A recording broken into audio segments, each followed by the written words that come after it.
ప్రజలు విసికి వేసారిపోయారు. ప్రజల్లో ఈ 9 నెలల్లోనే కూటమి ప్రభుత్వం మీద పూర్తి వ్యతిరేకత వచ్చింది. దానికి కారణం ఏంటంటే వాళ్ళు అమలు చేస్తానన్న పథకాలు అమలు చేయకపోవడం, చాలా ఆశలు పెట్టి నీరు కార్చేశారు. అన్ని విషయాల్లో కూడా వాళ్ళు ఏ విషయంలోనూ కూడా ప్రజల్ని సంతృప్తి పరచలేకపోయారు. ఈరోజు సూపర్ 6 అనే పథకాలని చెప్పి ఈరోజు చాలా గొప్పగా అనౌన్స్ చేశారు. అనౌన్స్ చేసిన దాంట్లో అన్నీ కూడా నిరుద్యోగ యువతకు సంబంధించినవి, తర్వాత ఖాళీగా ఉన్న పట్టభద్రులకు సంబంధించినవి, ప్రతి డిగ్రీ పాస్ అయిన ప్రతి విద్యార్థికి కూడా నిరుద్యోగ భృతి కింద నెలకి 3,000 ఇస్తామని చెప్పేసి వాళ్ళు అనౌన్స్ చేశారు. పైగా అసెంబ్లీ సాక్షిగా మేము ఇచ్చేస్తున్నామని కూడా ప్రకటించారు. తీరా చూస్తే ఆ పథకం అమలుకు నోచుకోలేదు. మహిళలకు 18 సంవత్సరాలు నిండిన ప్రతి మహిళకి 1,500 చొప్పున ఇస్తా అన్నారు. నెలకి 1,500 చొప్పున ఇస్తా. ఇంతకుముందు జగన్ ఇచ్చిన స్కీమే అది కూడా ఈ రోజున 9 నెలలైనా ఒక్క మహిళలకు కూడా పడనే పరిస్థితి. 20,000 రైతు భరోసా ఇస్తా అన్నారు. తీరా చూస్తే రైతు భరోసా ఒక్క నయా పైసా ఈ 9 నెలల్లో రైతులకు పడలేదు. మహిళలు, విద్యార్థులు, ఇంకా విద్యార్థులకైతే స్కాలర్షిప్. ఇప్పుడు విద్యార్థులు స్కాలర్షిప్స్ ఒక క్వార్టర్ వేశారు. మరి ఈ రోజున ప్రైవేటు టీచర్స్ అందరూ కూడా అలోమ లక్ష్మణ అని అడుగుతూ ఉన్నారు. 6 నెలల నుంచి జీతాలు లేవు. ఈ కూటమి ప్రభుత్వం వచ్చిన తర్వాత స్కాలర్షిప్ విధానం చాలా దారుణంగా ఉంది. ఇంకా పొద్దున్న నేను రంపచోడవరం అన్నీ తిరిగి వచ్చాను. అక్కడ ఉన్న పరిస్థితులు ఏంటంటే వాళ్ళు బాగా ఆశ పెట్టుకున్నది తల్లికి వందనం. ఇక్కడ మన ఈ అర్బన్ ఏరియాస్లో చాలామందికి 1-2 సంతానం ఉంటారు. అక్కడ 3 కూడా ఉండే పరిస్థితులు ఉన్నాయి. 2-3 కూడా ఉండే పరిస్థితులు.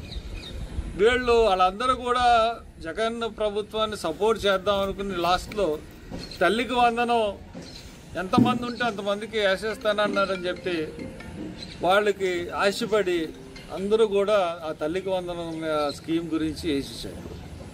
ఇప్పుడు తీరా చూస్తే ఒక్క నెలకు ఈ సంవత్సరంలో తల్లికి వందనం ఇవ్వమని చెప్తా ఉన్నారు. తర్వాత ఇటువంటి పరిస్థితులు అన్నీ ఉన్నాయి. అంటే వాళ్ళు ఏదైతే హామీలు ఇచ్చారో, సిలిండర్లు హామీ కానీ, లేకపోతే ఉచిత బస్సు పథకం హామీ కానీ, అన్నీ కూడా ఫెయిల్ అయింది. ఈ రోజున జాబ్ క్యాలెండర్ అన్నారు. January 1న ఏమేమి ఉద్యోగాలకి ఏమేమి నోటిఫికేషన్ ఇస్తాం, ఏ ఉద్యోగాలు ఏ నెలలో వస్తాయి అని పెద్ద అట్టహాసంగా కబుర్లు చెప్పారు. ఈ హామీలన్నిటికీ మీకు డబ్బు ఎక్కడ ఉందంటే మాకు తెలుసు, మాకు ఎలా తీసుకురావాలో తెలుసు, మేము అన్నీ లెక్కలేసుకునే చెప్తున్నామని చెప్పేసి వాళ్ళు చెప్పారు. తీరా ఈ రోజున అమలుకు వచ్చేటప్పటికి ఆ రాష్ట్ర ఆర్థిక పరిస్థితి బాగాలేదంట. రాష్ట్ర ఆర్థిక పరిస్థితి ఎప్పటి నుంచో బాగాలేదు. అయినా కానీ హామీలు మీరు ఇచ్చారంటే ఈ దొంగ హామీలు ఇచ్చి గవర్నమెంట్లోకి వద్దామన్న ఉద్దేశం తప్పితే నిజంగా మీకు హామీలు నెరవేర్చాలన్న ఉద్దేశం మటుకు మీకు లేదని స్పష్టంగా కనపడతాం. ఈ రోజున ఏ విషయం తీసుకున్నా కానీ ఇప్పుడు శాంతి భద్రతల పరిస్థితి మనం చూసుకున్నట్లయితే మీరు గవర్నమెంట్ రాకముందు కక్ష సాధింపులు ఉండవని చెప్పారు. మీరు ప్రతి విషయంలోనూ కక్ష సాధింపే కనబడతా ఉంది. మీ తెలుగుదేశం ఆఫీసులు పెట్టిన వాళ్ళ గురించే మీ కేసులు, మీ పోలీసు యంత్రాంగం అంతా ఉపయోగపడుతుంది. కానీ తీరా చూస్తే ఇప్పుడు ఎవరైతే మీరు దళితుల కేసుల గురించి, దళితుల సమస్యల గురించి మాట్లాడారో, దళితుల స్కీములన్నీ మీరు మళ్ళీ తిరిగి పునఃప్రారంభిస్తామని చెప్పారు. దాని గురించి మీరు అసలు మాట్లాడట్లేదు. దాని గురించి మాట్లాడినే మాట వరుసకు ఎత్తట్లేదు. ఎన్నో దళిత కేసులు, సుధాకర్ కేసు కానీ, కిరణ్ కుమార్ కేసు కానీ, ఎన్నో దళిత కేసులు రీఓపెన్ చేసి మళ్ళీ ఇన్వెస్టిగేషన్ చేస్తారేమో అనుకున్నాం.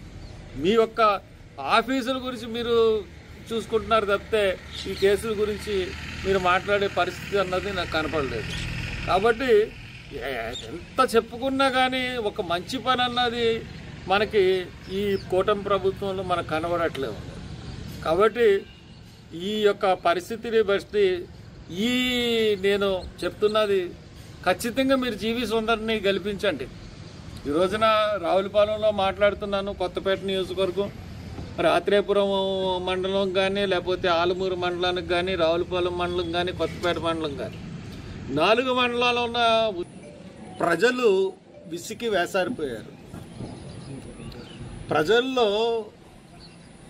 ఈ 9 నెలల్లోనే కూటమి ప్రభుత్వం మీద పూర్తి వ్యతిరేకత వచ్చింది. దానికి కారణం ఏంటంటే వాళ్ళు అమలు చేస్తానన్న పథకాలు అమలు చేయకపోవడం, చాలా ఆశలు పెట్టి నీరు కార్చేశారు. అన్ని విషయాల్లో కూడా వాళ్ళు ఏ విషయంలోనూ కూడా ప్రజల్ని సంతృప్తి పరచలేకపోయారు. ఈరోజు సూపర్ 6 అనే పథకాలని చెప్పి ఈరోజు చాలా గొప్పగా అనౌన్స్ చేశారు. అనౌన్స్ చేసిన దాంట్లో అన్నీ కూడా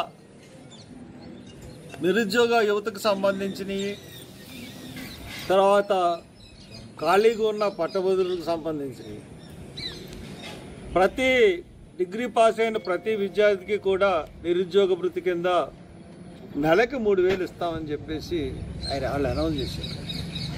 పైగా అసెంబ్లీ సాక్షిగా మేము ఇచ్చేస్తున్నామని కూడా ప్రకటించారు. తీరా చూస్తే ఆ పథకం అమలుకు నోచుకోలేదు. మహిళలకు 18 సంవత్సరాలు నిండిన ప్రతి మహిళకి 1,500 చొప్పున ఇస్తా అన్నారు. నెలకి 1,500 చొప్పున ఇస్తా. ఇంతకుముందు జగన్ ఇచ్చిన స్కీమే అది కూడా ఈ రోజున 9 నెలలైనా ఒక్క మహిళలకు కూడా పడనే పరిస్థితి. 20,000 రైతు భరోసా ఇస్తా అన్నారు. తీరా చూస్తే రైతు భరోసా ఒక్క నయా పైసా ఈ 9 నెలల్లో రైతులకు పడలేదు. మహిళలు, విద్యార్థులు, ఇంకా విద్యార్థులకైతే స్కాలర్షిప్. ఇప్పుడు విద్యార్థులు స్కాలర్షిప్స్ ఒక క్వార్టర్ వేశారు. మరి ఈ రోజున ప్రైవేటు టీచర్స్ అందరూ కూడా అలోమ లక్ష్మణ అని అడుగుతూ ఉన్నారు. 6 నెలల నుంచి జీతాలు లేవు. ఈ కూటమి ప్రభుత్వం వచ్చిన తర్వాత స్కాలర్షిప్ విధానం చాలా దారుణంగా ఉంది. ఇంకా పొద్దున్న నేను రంపచోడవరం అన్నీ తిరిగి వచ్చాను. అక్కడ ఉన్న పరిస్థితులు ఏంటంటే వాళ్ళు బాగా ఆశ పెట్టుకున్నది తల్లికి వందనం. ఇక్కడ మన ఈ అర్బన్ ఏరియాస్లో చాలామందికి 1-2 సంతానం ఉంటారు. అక్కడ 3 కూడా ఉండే పరిస్థితులు ఉన్నాయి. 2-3 కూడా ఉండే పరిస్థితులు. వాళ్ళందరూ కూడా జగన్ ప్రభుత్వాన్ని సపోర్ట్ చేద్దాం అనుకుని లాస్ట్లో తల్లికి వందనం ఎంతమంది ఉంటే అంతమందికి వేసేస్తానన్నారని చెప్పి వాళ్ళకి ఆశపడి అందరూ కూడా ఆ తల్లికి వందనం స్కీమ్ గురించి వేసేసారు. ఇప్పుడు తీరా చూస్తే ఒక్క నెలకు ఈ సంవత్సరంలో తల్లికి వందనం ఇవ్వమని చెప్తా ఉన్నారు. తర్వాత ఇటువంటి పరిస్థితులు అన్నీ ఉన్నాయి. అంటే వాళ్ళు ఏదైతే హామీలు ఇచ్చారో, సిలిండర్లు హామీ కానీ, లేకపోతే ఉచిత బస్సు పథకం హామీ కానీ, అన్ని